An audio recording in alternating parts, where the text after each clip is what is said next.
green screen or green is the color these days. So this is why we using green here and green here. Anyway, let's move to the webinar. We're going to give you a brief intro on why you should learn RealFlow, then kind of the essence behind anything that you do inside RealFlow, RealFlow 101, and quickly enough we will deep into RealFlow 2013 because I'm pretty sure that what you want to see is how things are done in real life. So first of all, why RealFlow? Well, RealFlow is widely spread software. It's used in pretty much any industry, not only in VFX, but you get to see RealFlow work alongside websites, in web banners, in magazines, in printed adverts, in TV series, commercials, and of course in film industry and big scale simulations. If we quickly go to the RealFlow website, this is a video that one of our beta testers just uploaded. So you also get a premium view of something that got just released online. And it's a very nice making of on how has they achieved this simulation of the jet skis, how they have integrated it. So we will be showing you how to do these things later on. But before we go there, we go to the RealFlow homepage. And as I was saying, if you click on the videos, you may see all the different categories of work one can expect from RealFlow, from being in movies to be using TV commercials and games. And via the case studies, you may be able to learn some of the tips and tricks that these people have been using while doing this. So if we click in movies, for example, we see some of the recent movies where it has been used. Probably The Impossible is the most spectacular one because they film pretty much 99% of the water, but they needed RealFlow in most of the shots just to blend together all the real with the CG that they did on green screen. Resident Evil from Mr. X in Toronto is on our homepage, and it's been there for quite a while. It's a massive, massive simulation that the guys at Mr. X in Toronto did, amazing stuff with hybrido 1, so it was RealFlow 2012 still. In Red, RealFlow was used to do blood splatters all over, very nice slow motion shots. The usual Ice Age franchise that they have RealFlow in every single of their movies. Pirates, tons of shots. You may have seen this amazing work that Chris Sawyer, sadly passed away, did at the end of the film with the whale coming out of the water.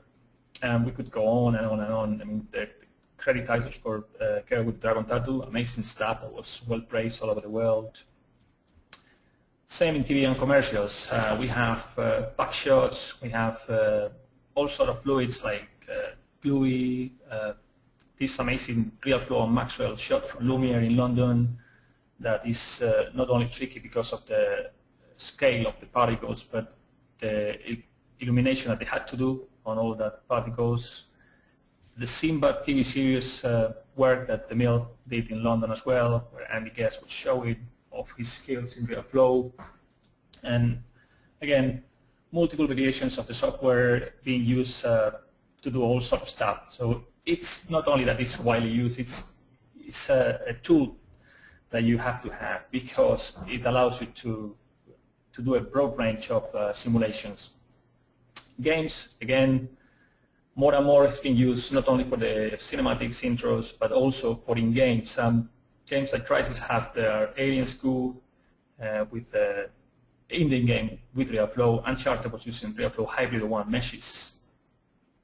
And if we go into the case studies, you can see what we were talking about, having nice insight of how the companies use that. So that's a place where you can also go and get some inside tips and tricks on how to do things. RealFlow artists are always in demand. There is a huge demand for RealFlow artists. That's one of the things that we wanted to stress on why RealFlow. We get calls from many, many companies looking for people, and there is only a small bunch of artists that at least are announced in our website or available most of the time. So if you get into RealFlow, kind of you secure a job in the VFX industry, and at least you add something extra to the arsenal of tools that you may know already. RealFlow 101. This is kind of the paradigm of RealFlow. I keep telling people that RealFlow is straightforward to use, and some people think the opposite, but when you get into it, and I will show you in a minute, you will see that it's fairly intuitive. And most of the shots, not saying all of the shots that you will be doing with RealFlow, can be simplified as having a fluid solver emitter colliding with some geometry and driven by forces. Forces, daemons, as we call them inside RealFlow. So what type of scenes are we going to be seeing today? I'm going to be trying to show you how to do things like this melting effect that was very well praised all over our websites when it was out from Amnesty International. I think it was this pack shot from the Christmas postcard that we sent to all our customers last Christmas. The tricky of all time, which is the crown splash, which if any of you have ever tried to do this with any software, it used to be a nightmare, not anymore. I can show you that. Also, this type of shots, like you have cars running over puddles and splashing out. And finally, we'll go into hybrido and try to do this rolling wave. We'll show you how this was done and how easy and intuitive can it be. So let's move into RealFlow. First of all, I'm pretty sure you have seen the interface by now. We've been showing bits and pieces every now and then. In this version, the main thing that strikes the viewer when it comes into RealFlow 2013 is this relationship editor. Now it has even its nice icons. Since I have reduced the size of the screen to show the presentation, I think it's coming out a bit more than it should. Let me try and correct that. If I close the PowerPoint, yeah, now we'll get to full screen. So I hope you can still see that. Yes, you can. Okay. So here is the refresh interface of RealFlow 2013, where we have these nodal graphs, and the 1, 2, 3 that I was telling you about is have a fluid emitter, add the force, add the geometry, connect them together. Like the force is going to be affecting the fluid is going to be colliding with the geometry, and that straight out the box. And look at this here. Oh, and it's sending it to command line. This is a new feature also. By default, it sends simulations to command line. We can untick that and simulate in the viewport. Just 3 clicks, and we have something running. Probably the next step when doing anything inside RealFlow will be meshing the simulation. We have 3 meshing algorithms here. One is for small scale or the particle-based solvers, the particle mesh. Particle mesh legacy is the old one that we still keep there, but this one, although some people like it, is mono-threaded. So I'd rather encourage you to use and learn this one, which is faster and multi-threaded as well, the render kit measure. And for large scale, you will use the hybrido mesh. In this case, we'll have to go with this one. So instantly it connects to the circle, and if we open this here, we see that the particle measure has the circle underneath. We can here select the radius of the particle, so how are they going to be looking for the other particles in order to calculate the mesh, among other things. I can use some particle filtering. And in here we will be deciding the polygon size that we want in the final mesh. We're going to leave everything by default right now and just simply right-click, hit build. And while I'm doing this, for those of you that already know RealFlow, you may have noticed that we have added this here as well. We have simulation visibility, shading, and export available for every node on the right-click menu, which is very, very handy. You don't need to go to the Export Central, which is something that will go in a second. So if I right-click and do build, we have a mesh. So cool, we have that mesh straight away. If we hit F6, we now get a Maxwell render preview of that mesh. So easy and intuitive. We can have, even in every single node, we have preset material. So if we want this to be water, just simply select the water material and water it is. So all straightforward. I just wanted to give you a quick run through the interface before we get into the examples. What else can we see here? New icons. We have the Maxwell tab where we can set the preferences for Maxwell. Again, very straightforward, very intuitive, nothing to worry about, all normal parameters. This goes for it by a scene. If you want to set these Maxwell global parameters for the future, you will have to go to preferences and go inside the preview. One thing to notice about Maxwell is Maxwell inside RealFlow is just for previews and won't require a Maxwell render license. What does that mean? It means that if you are working with the RealFlow pipeline, which if I go back again to the website and scroll a bit, it should be fine. Yeah, okay. So we have the RealFlow nodes, which are used to be in the farm, and we send the simulation to the farm. They will have a Maxwell render engine inside. So you will be able to generate your previews in the farm, which is the main point of having Maxwell inside RealFlow.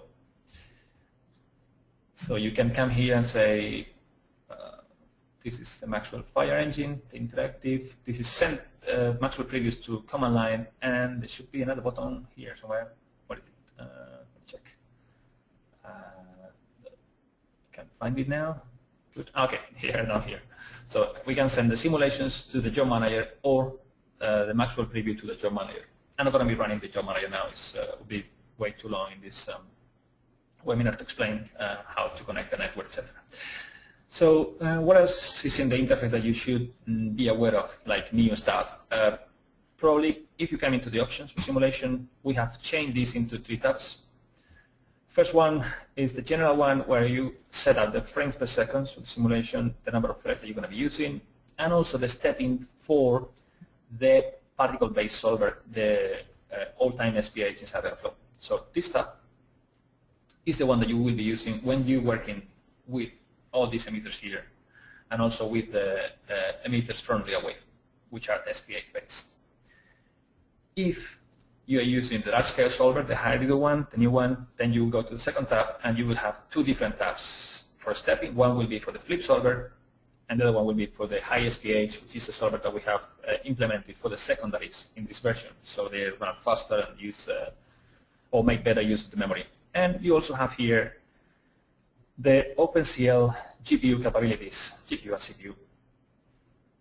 This only works with the flip solver. So this has to be tied just with the flip solver, which is the basic simulation on large scale. By clicking system information, you will instantly see if your device has OpenCL 1.1, which is the minimum requirement for being able to send your flip simulations to the GPU as well. Honestly, we haven't seen a huge gain by using the GPU, but we have measured up to twice as fast. So it's something to bear in mind. If you have a simulation that runs in 10 hours, you may have it ready by 5 hours. So we need just to do a bit more tests. So now that we're here, finish. What else is to show? Okay. I think we will start with the first example, which is trying to do some melting exercise. So this might crash. No. Okay. I have a melting scene here. As I was saying earlier, the paradigm of RealFlow keeps saying the same. It's the same. It's just a fluid emitter, some geometry to collide with, some forces. So again, we have another fluid emitter here. That is also being driven by this force, the gravity, which is just a directional force. And it's not colliding with anything. We could make it collide with the plane. You see this hub here, and this is, for those of you that know RealFlow, this is similar to using the global links in the previous version. So if we press a tab key in the viewport, we have the add to default hub. So if we start typing anything new here, like another circle emitter, for example, this doesn't come and link to anything because the hub is not active by default. If we activate that, and then we create a circle again, then it will be linked to the hub. So everything is thrown in the pod of the hub. We might not want that. Why? Because if I right-click and view the implicit connections, it's going to show us that this is connected to this and also connected to that. We may not want that. So that's why sometimes we prefer to simply connect things directly. Some other times we prefer to connect them via hub. Good thing is that this system of nodes that we call relationship editor won't allow you to connect things that are not supposed to be connected. So if I don't see any nodes here that I can do that with, but it might come in a different example. If I try to drag a line, which is simply by dragging in the center to this, it connects a gravity to that. But sometimes it won't allow you, and it will gray out this one. So what does this do? We have an object. If we hit reset, it's a fill object. And probably we need to show the object here. A fill object that is going to be, fill object emitter that is going to be filling this cross geometry. So if we hit reset, we should see some particles here. All right, there they are. So these particles are, we decided to have them as done. Won't go anywhere if we don't connect them to the gravity, for example. So if we hit simulate, this gravity that we have bounded won't affect them. If we link the gravity to that and we do it again, then they will go down. Okay, now there is a trick here. I'm lying to you because I didn't explain what all this was doing. There is the filter diamond. Let me disable that. I can do it by using the shelf. I can come here and say simulation inactive. So it's inactive, it has a red dot there. Right now, only the fill object is active. The container is an auxiliary meter that I have decided to put in this scene. So things will go down, that's it, period. If we want to create something that is melting, probably what we want is to transfer those particles that are falling under the influence of the gravity and move them, shift them to the container emitter. So if we just change the color of the container, I don't know if we have it changed, and we activate the filter diamond, it can be found here. We say we want all the particles in the source emitter, which is a fill object, being moved to the target emitter if the condition that we have set to be speed is greater than 0. Since they're going to be affected by the gravity, at the beginning they don't have any velocity, but once they are kind of go inside the box, they will have velocity and they will be transferred. Let's see if that happens. So if we move it, and it's not happening because this is inactive, so we have to activate that. Now, if we click on the container, we see that we have particles in here and also particles in there. So if we click both of them at once, we can see that we have two different emitters sharing the initial particles that the fill object had. And why is this a melting effect? Because we decided that the second emitter where we shifted the particles, instead of being damp particles, they were liquid, and we played with some viscosity and some surface tension. So you see these are gooey particles, not like these ones that were damp, and we're making them collide. So those viscous particles slide on top of the other ones. So we simulate, they will go to the floor, and we could play a little bit with the floor friction or particle interaction if we wanted to make them sticky. Put 100 as a value, make the node bounce, and maybe add like 10 particle friction as well. They will stick better to the floor. There's tons of things that you can do. You just need to go and do your R&D and keep testing this stuff. And if we hide these ones, we can now introduce a mesh. And something also new in the particle measure is the anisotropic measure that will give us thinner meshes. Since we have two emitters, it's going to ask us either to insert all the emitters or just decide which one we want to mesh. So we can say, okay, in this case we want it both, so we can say all, and the particle mesh is going to be linked to both. So if we right-click now on the emitter, we will have a mesh for that. And if we just simply come here and select, let's say, something that is viscous, like honey, and we press F6, we get honey there, no time, real-time 3D with Maxwell. So it's pretty cool to have this type of effects. So let's move to the next one, which was, and I closed the slide, so I can't remember now what it was. Blood splatters. Okay. This is probably one of the most demanded ones as well. Again, if you look at the relationship editor, we have particle emitters, and there is a filter somewhere there. So again, we're going to be shifting particles from one to the other, this time based on a different condition or particle collision. So we're going to be shifting the particle from this emitter into this container, and this is the one that's going to be suffering all these forces or demons. And it's also going to be colliding with the geometry, which is just a simple torus. There are tons of ways, and this is a thing that I have to also tell you, that once you are asked to do something in RealFlow, there might be multiple ways of doing the same thing and achieving the same result.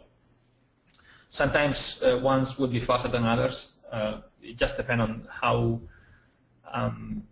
quick you learn the different tips and tricks that you will master these ideas. For example, this is blood splatter, and I have decided that the way to do it, the fastest way to do it would be simply shooting particles from this emitter here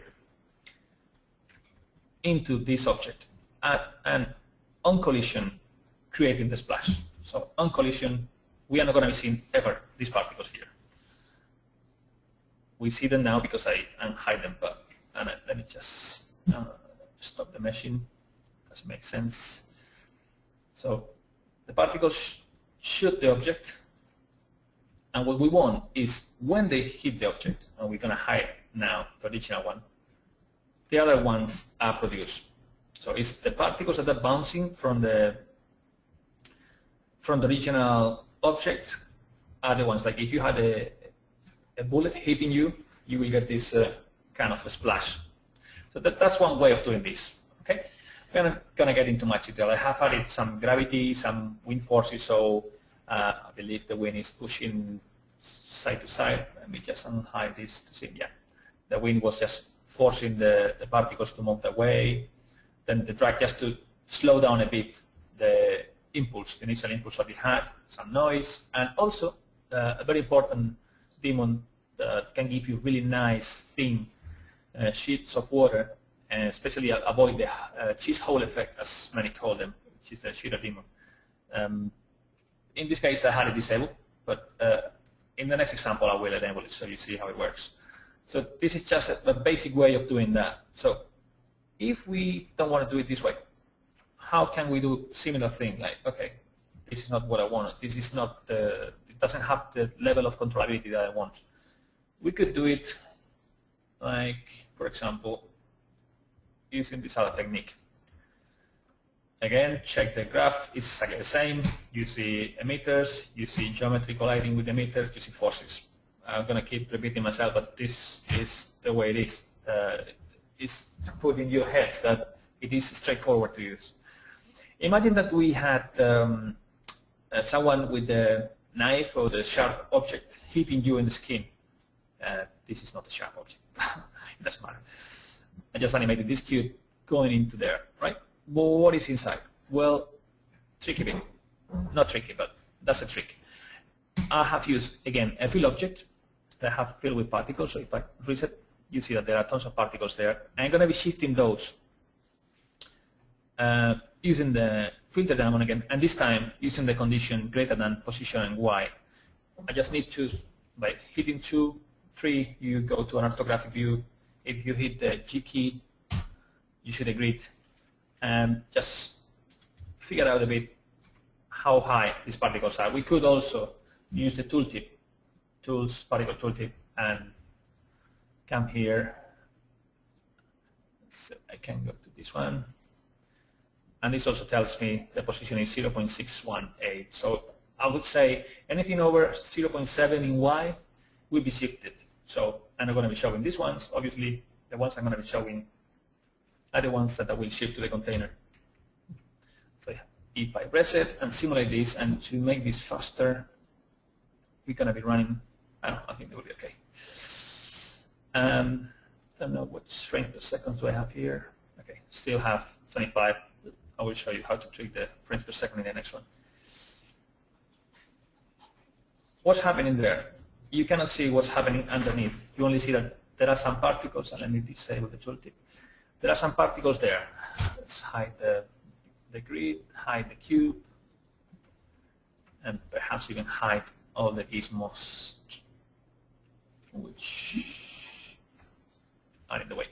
Okay, we have this bunch of particles being produced from nowhere. No reason, and we see that, oh, something is happening there. Okay, this is what we wanted. We wanted something that is hitting you, and the reaction is a splash. But we don't want to see how that's done, and the way it's done is, as I show you, by using a pool and transferring the particles. So as I said, there are multiple ways of achieving the same effects. Now, you may think, okay, that is low res, that doesn't have too much resolution, and I would like to see that nice thin sheets of fluid instead of these, which are just sponge particles. Then the sheeted diamond is for that. Just to speed things up, I'm going to move to the next example, and then we'll see. Quick before you switch over. Sorry, yeah. Cool. There's a question about why is the filter node not connected to the emitter like the others? Yeah, perhaps shouldn't be called a diamond, should be called something different, because yeah, no, it's confusing that we don't have it linked, or at least there should be some sort of dotted interconnection to reflect that it has some link to the emitters. I know it hasn't been in 2012, and it's not graphically displayed in the relationship editor either. Yeah, yeah, we could call it an enhancement for the next version. Try and find out a way of connecting that, because unless you know that you're using this filter diamond and what it's being used for, yeah, you could be a bit in no ground. I hope that answers the question. It shouldn't be linked because it doesn't have to be linked. I mean, it gets their links through here. Basically, that's the question. That's the answer. It's like the same with the fill object. We have the fill object, and we're filling the cube top open, but it doesn't. There is no link there. The link is here. Fill object, and have the link here. Okay. I'm gonna move to the next one, so we can manage to finish all the examples. The next one was this one. And this is, sometimes we get the question of what's the scale like in RealFlow? At what scale should I work? My answer most of the time is whatever works. And RealFlow uses, and if we put the grid and go to an orthographic view, uses 1 square meter as the each square that you see in the grid. So this is 1 meter. This is 1 meter. So in this case, we have this bottle here, which is something like 40 centimeters high, or a bit less maybe. What's the problem with doing that instead of like many people do, or if you create a single primitive here, it will come huge. If we use, let me just get rid of the rocket. If we use real scale, so to speak, the emitters that also when they are created have a huge radius, you see here,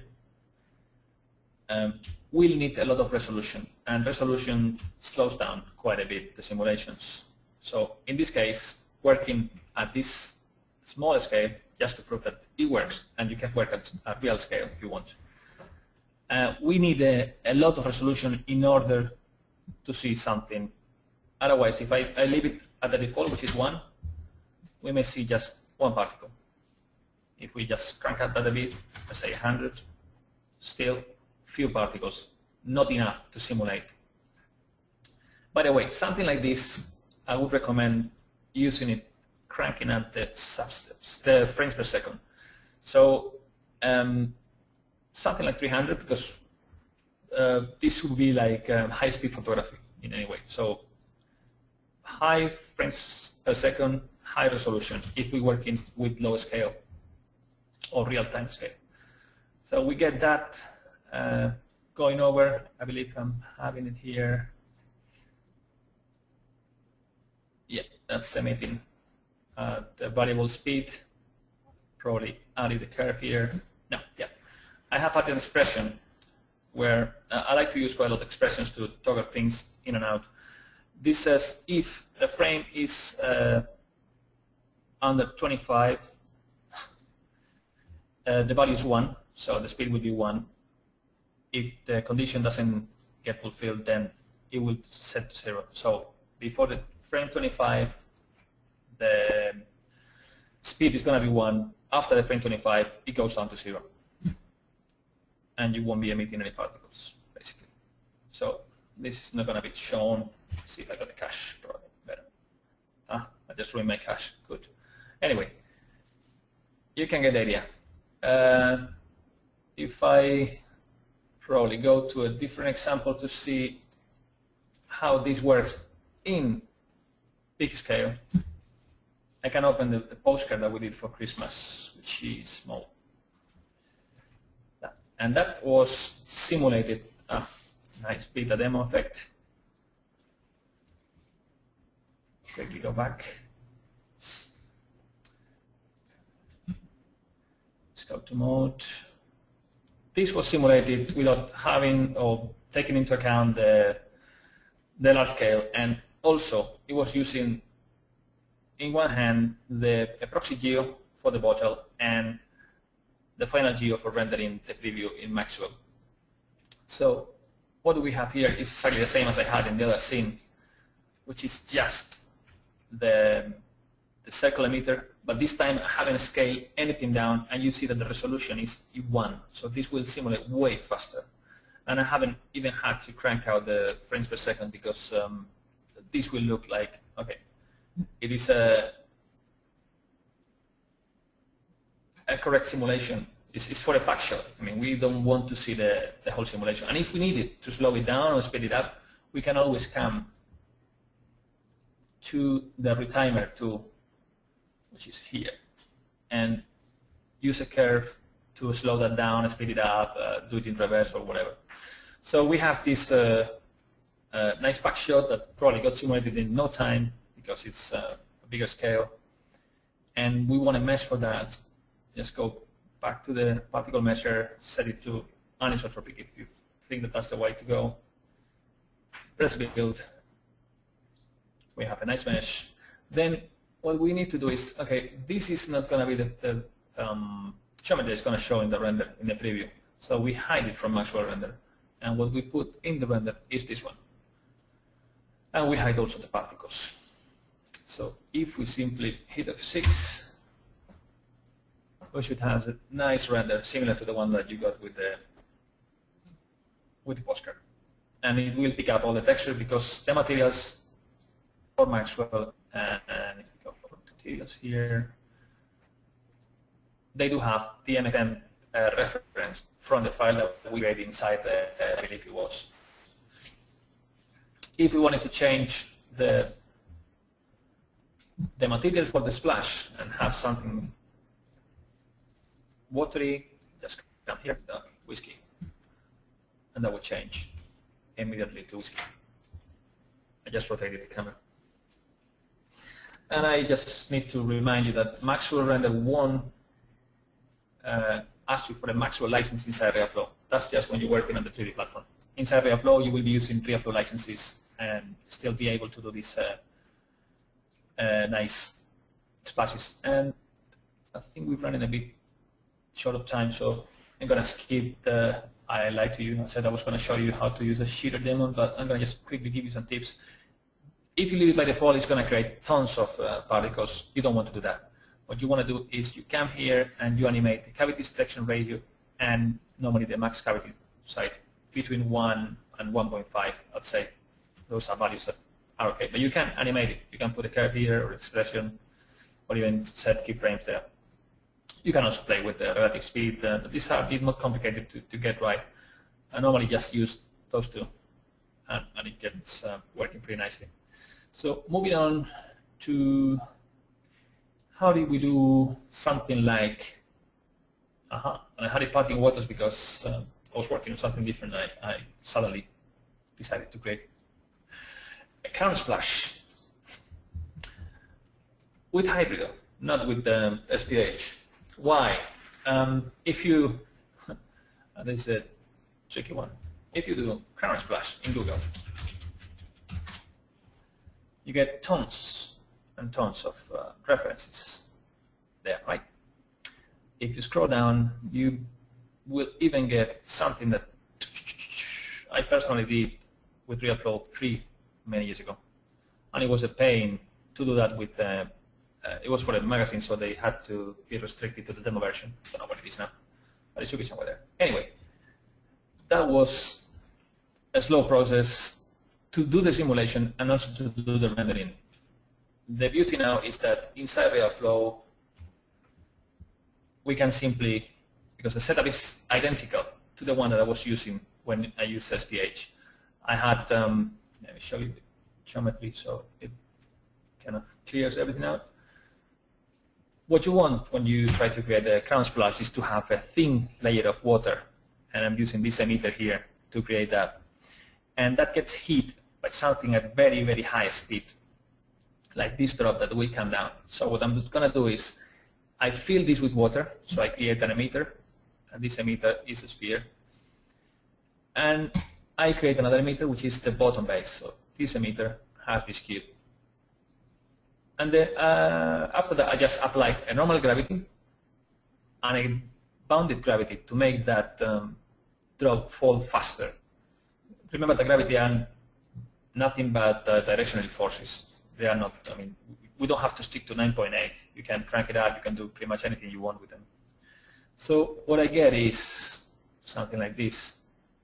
And this is already mesh, so you can see how cool this can be, even without that many particles.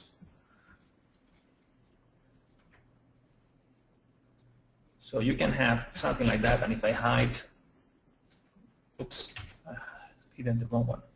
If I hide the geometry and I hide the domain, just get this one, set it to Maxwell, set it to water ocean. I can put the plane underneath. So it's a pretty simple setup, just a drop of water falling on top of a plane, and if I hit F6,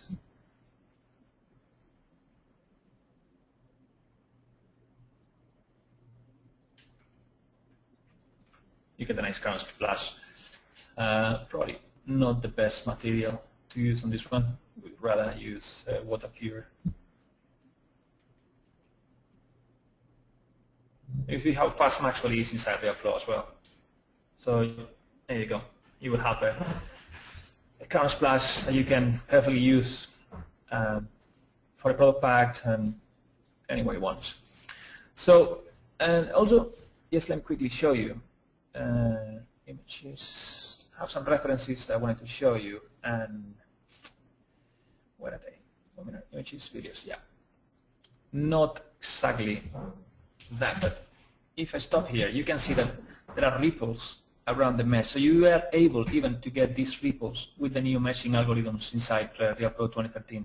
They are so good that they allow you to keep the flat surfaces and also all the thin detail around the particles. I think it's pretty impressive that we have such a good measure now at our disposal. Now that I'm here, I'm just going to run this simulation that I did for that crown splash. Few videos. I want to talk to you about one of the best ways to learn how to do the simulations is like looking at the real stuff. So we went last SIG vacation to Singapore, and we went to the Marina Bay Sands, and they have this really cool whirlpool there that you can see instantly. We try to replicate it, and of course it works inside RealFlow 2013 with Hybrido too. You can go online and search for the Marina Bay Sands whirlpool, and there's tons of cool videos about that. This is the effect that you will see. So that was a simulation that we did here. We're going to move now to this one.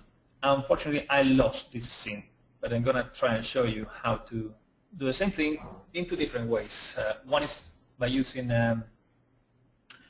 RealWave, which is something that perhaps is undervalued inside RealFlow. And the other one will be by using hybrido. So if we go quickly to the car pilots process, RealWave. Okay, I modeled a very simple car in my 3D platform. Okay, I use cylinders for the wheels, and I use a polycube that I extruded a few times to get the shape of the car. And I have placed a RealWave here. If I just scroll on the timeline, I see that this is going over the RealWave. By just connecting this geometry to the RealWave, I will get something like this. And I hope that the cache is here now. Ooh, no. Okay, let me just quickly do it because it shouldn't take a minute. Yeah. You see that there is this interaction between the wheels and the RealWave. So it's straightforward. You just need to go in here now. Haha, don't get scared. If things are, and that's a piece of advice, if things are neat and tidy inside your RealFlow, you can have massive setups, all very organized. So this is just my collision geometry. These are the emitters I will show you in a second for the RealWave splashes. This is the RealWave object, and these are the forces that I am applying only to the particle emitter. So the basic that I was telling you about is still the same. The particle emitters have some geometry colliding and some forces. And in this case, quite a few of them, but nothing really daunting. So if I unhide these ones, what are they like? And I hope they're here, because they don't seem to be. Oh man, they were here, I promise. They were here earlier. Come on. I know why. Because I have this set to in the export to disable data export.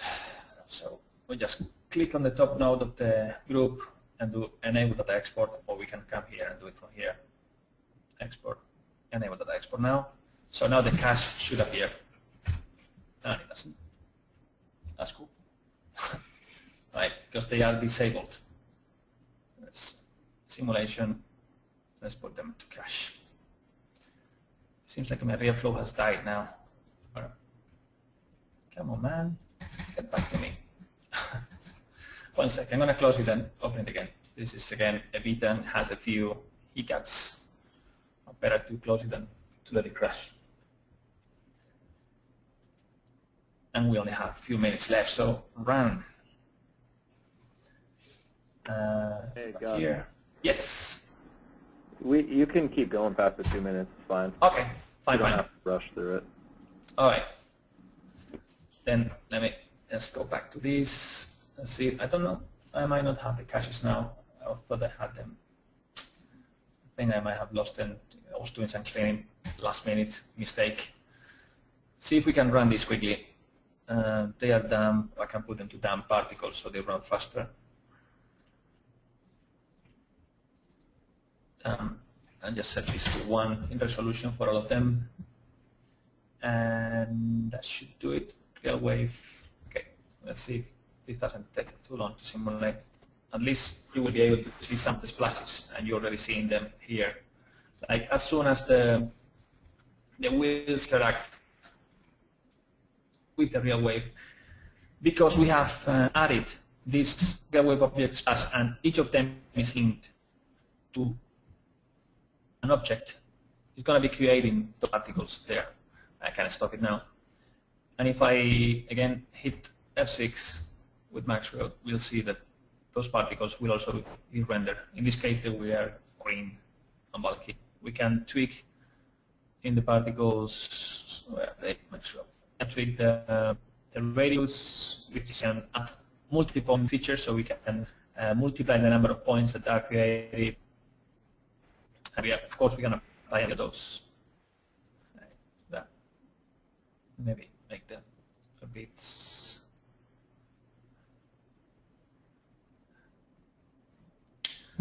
Right. So if we look like that. There you go. You see that we have a nice splash, and it's a shame that I don't have the other one because it had nice splashes all over the car, tons of them. Don't know where, even the video for the one. Sorry about that. I might be able to upload it so you can see the whole thing to YouTube or Vimeo channels. And I think we are pretty much done. And last, because this was kind of a way of showing you that there were two ways of simulating this, or three ways. You can do this with the normal particles, SPH. We can do this with RealWave, which to me is the fastest way. But probably the best way these days is to do it with the hybrido solver, which give you way better detail, like tons of detail everywhere, and also for free, the foam once those splash particles go back to the main body of water, and the foam has such a nice patterns that it wouldn't be a shame not to use hybrido instead of RealWave in this case. I was just pointing out that there are multiple ways of doing the same thing inside RealFlow. So I think we can move now to the last example, which is the rolling waves setup. I have created this kind of seashore, I believe it's 25 meters by 10 meters wide, 25 long, 10 meters wide. And I'm going to show all the geometry I have there so you see what I'm talking about. In a way, just put it simple, what you want is this box here emitting water, and it's going to be emitted in the intersection. So this is linked to the emitter that we have here, if I'm correct, cube 2. So this emitter will fill this with water, and then this will act as a cage because the new solver moves freely around, and we need something to stop that. I'm also using a killer volume, so I kill all the particles that may try to go outside that. We have to simulate the base of the solver in a single box, but after that we are free to send every single secondary element that we may think of, like foam, splashes, splash and foam together, water line, which is the particles that are created around objects, and wet and foam. Wet is the emitter that we have, so objects, when they get touched by the hybrido solution, they will emit particles, and those drip down, and we can connect them to the geometry, so they will be also sliding down that geometry. If I just open all these groups that I have here, you may see all the elements that I have grouped. As I said earlier, try to be tidy and neat when you create your setups. These are all the secondary elements that I have. These are all the secondary diamonds that I have. But it's all nice and tidy. You can share this scene with any other user, and if you put some notes in here, they will be able easily, really fast, to understand what's going on. So I think I have these caches here now. Again, I've been playing around with caches all day, so I might have broken something. Go back, scroll. Let's see if I can find the video. It's easier to show it with the videos. All right, that scene produces this result. So in here, what we've seen is the base solver, which is the main blue one, is the flip solver. And then, like here, you start to see splash particles. How do we get these splash particles to work? Inside RealFlow, we define, come on, it's not back to me. We have this secondary element here. If I activate it and show it, you see that it's a green box. This is the area where we have decided that those splashes should be. Again, we could split this in as many boxes as we wanted to and send this to the farm. We could come and say, okay, I want this, just going crazy, 555, it will generate a huge amount of IDOCs, and each of these IDOCs could be sent to a different box in the farm if you wanted to. And the guys at Mr. X, who did the Resident Evil shot, they were using up to 60 RealFlow nodes in their farm to achieve that huge scale. So that's kind of the idea. I mean, you can generate, of course, amazing stuff in a single machine, but you need RealFlow nodes in order to generate the secondary elements faster for RealFlow, for hybrido, and B, probably to do R&D. When you're doing R&D, you need to turn around tons of wedges all the time. Your supervisor is going to be changing his idea. You want to be able to show multiple versions during the day work. And we have a very fast solver. The flip solver is really, really fast now, but still, you need to have the power so you are able to show more things when you need to.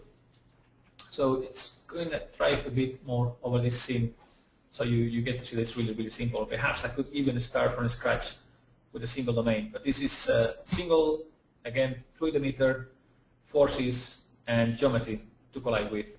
All of this is the same. Emitter, forces, geometry to collide with. It's all the same all the time. You just need to find out the right connections, but it's straightforward.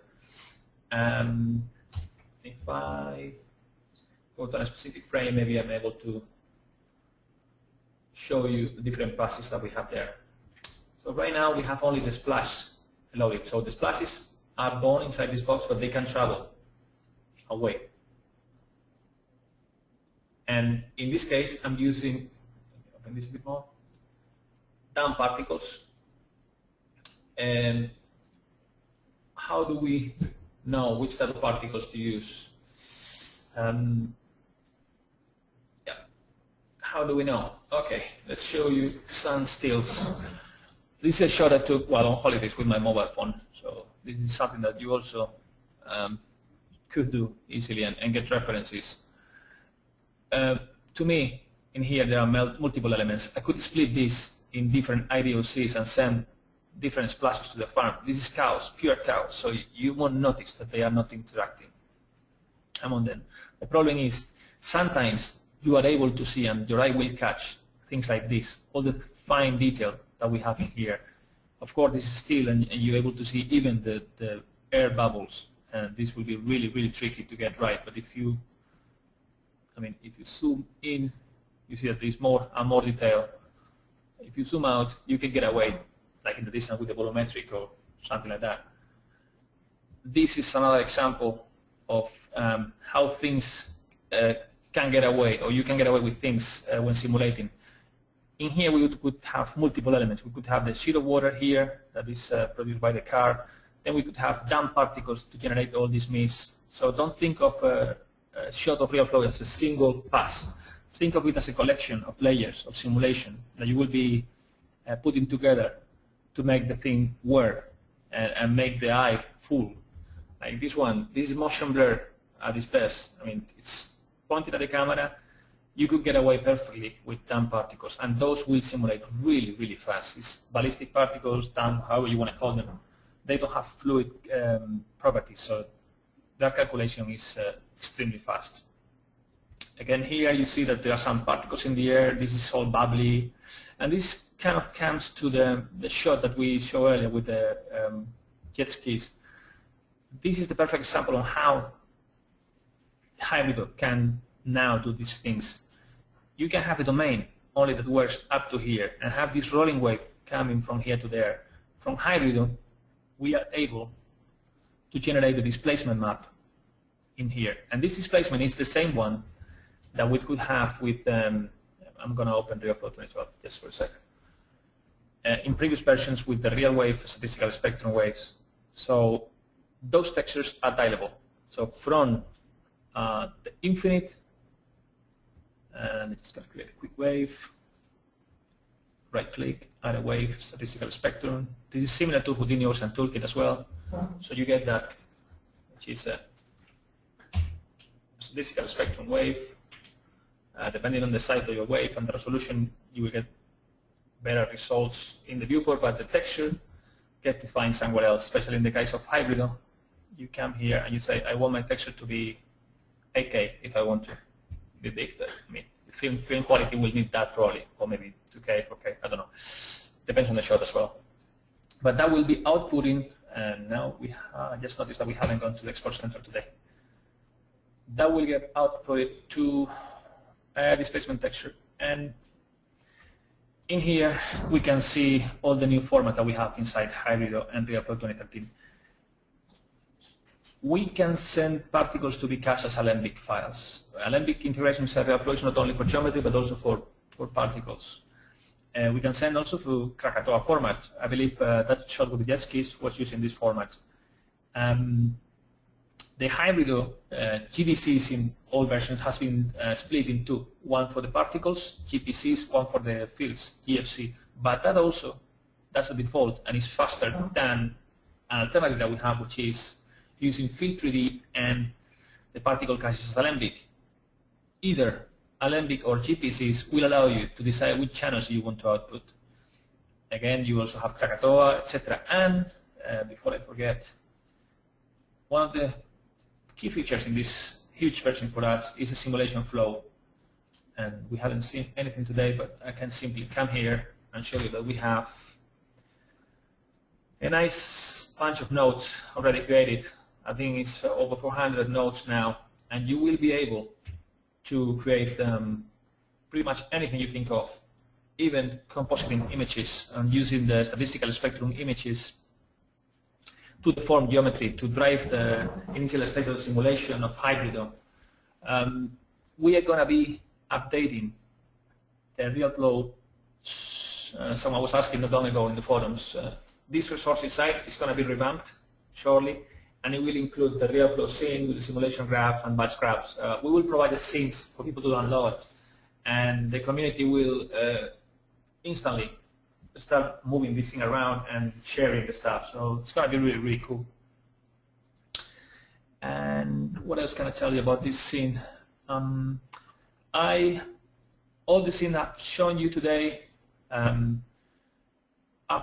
pretty basic in a way, because I didn't want to get into a lot of trouble to show stuff, and they achieve really good results.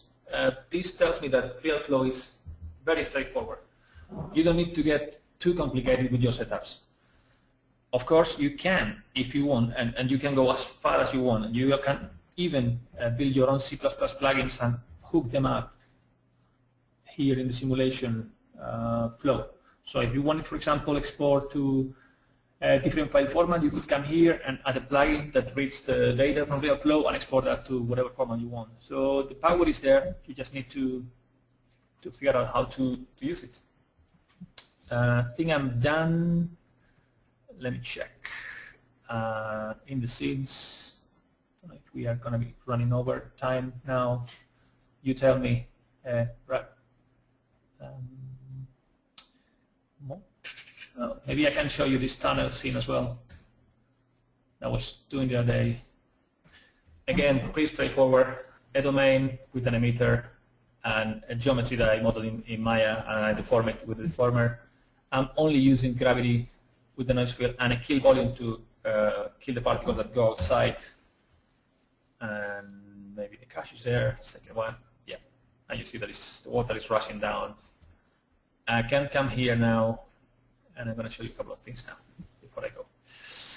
I can come to the high domain and in the display tab, tweak the value that I want to cap these colors so I can see something nicer. So yeah, that's what you get. I'm going to be finishing in a second, don't worry. Where is it? Tunnel. You see any tunnel anywhere? Okay, I didn't have it here. Oh yeah, here it is. Go up. So this was running. Yeah, that's that scene. So very straightforward setup. You have an amazing rush of water, similar to what Mr. Egg guy did in Resident Evil. No time to do this setup. It's like it took me longer to model this or deform it than to do that setup. One thing that is important that I haven't mentioned as well is particle-based solvers like the SPH is going to be using the geometry itself for collision, whether the hybrido solver uses sign distance fields. And this is very important because now you have to be careful with how you build your geometry if you want them to interact properly. And now probably have way too small cell size and it's taking longer to show. But in this tab, you are able to show the slice planes and check that your geometry is correct. And it won't cause problems when using it with hybrido. I think I can leave it there. This probably is for another webinar, so I'll close the program. I'll just crash on me again. Maybe I can show you some last pictures that I was trying to show you today, where you can see again multiple variations of the same. You have a hybrido simulation here. You have displacement that you can add on top. You have the foam. You have the splashes. You have the spray particles as dam. Of course, the geometry interaction. And yes, all these to me would be like liquid particles. Maybe some of these are dam particles. Some of these would be liquid. Long setups. Again, you could chop here, do the rolling waves, extend the ocean using the displacement. This, you've seen that setup, so it's straightforward to do these ones. Again, foaming stuff. Could get away with some dam particles meshed instead of render as particles. Chaotic scenes like massive waves. Maybe you could get away with some statistical spectrum and real wave. The problem is you wouldn't get the nice detail on the crest of the wave, so you will have to create a slightly higher domain in hybrido and simulate that. But as I said, you can use a displacement texture to drive the simulation at frame 0 now. Same one, it's tons of detail. You can get away with volumetric rendering. We have a mist I haven't shown you, and you can use it if you use Houdini with Fill3D to render that. This is an amazing shot because it has foam that you could even paint as a texture here, have a liquid splash, or this could be, as it's shown in this real-time UK shot in Vimeo, could be perfectly the base solver. This would be the secondary element. This would be splashes as liquid particles. And when they come back, they heat and they create foam, so it's pretty cool. Similar thing. This type of lighting, that would be Maxwell at its best. Crazy stuff, tons of interactive geometry. Yeah, it's a cool one. How big should I go? What's the scale? Look for references. That's my last tip. Look for references and try to work at the right scale for your eye. When you're simulating, you have to fool your eye. That's the main thing. If it fools you, or if it fools the audience, then you have achieved the goal. Leaving it there. All back to you, Brad. Okay, great, thanks. Just real quick, I know there was a lot of questions coming in at the end there, and we'll just try to get, well, we will get to all of those via email, just so if I didn't answer your question, we will get to those and send those to you soon. Also, a lot of people are asking about when RealFlow 2013 will be released, and we can say it's going to be before SIGGRAPH. It's not long away. I mean, we are already allowing testers to upload stuff to Vimeo and the social media channels because we're confident that the results that we are producing with the beta are production ready. So there are some people already using it in real jobs. So. Yeah, okay. In the second quarter, basically. Okay. So yeah, I mean, if you guys have any other questions, I'm going to send out my email address, so feel free to ask me after this. Otherwise, type them in now, and we will get to them via email. And also, just so you know, anybody, if you purchase RealFlow 2012 right now, if you don't already own it, you will get a free upgrade to 2013. So you can also contact me about that, and I can get you some pricing info and whatnot. Also, if you're on support maintenance, it's very important. Or if you're on current maintenance, you will also get the free upgrade. So I just want to say thanks to Gus, And thanks everybody for coming. Hopefully you guys can become better ninjas now. And that's it. Well, I hope that we're happy with the stuff we show. I know it's a lot to take in just an hour, and it's always rushing over scenes rather than simulating, but simulating during webinar is a tricky one. Yeah, yeah. All right, well, thanks guys for coming, and look for my email. All right, thanks everyone. All right, thanks guys. Bye. Bye-bye.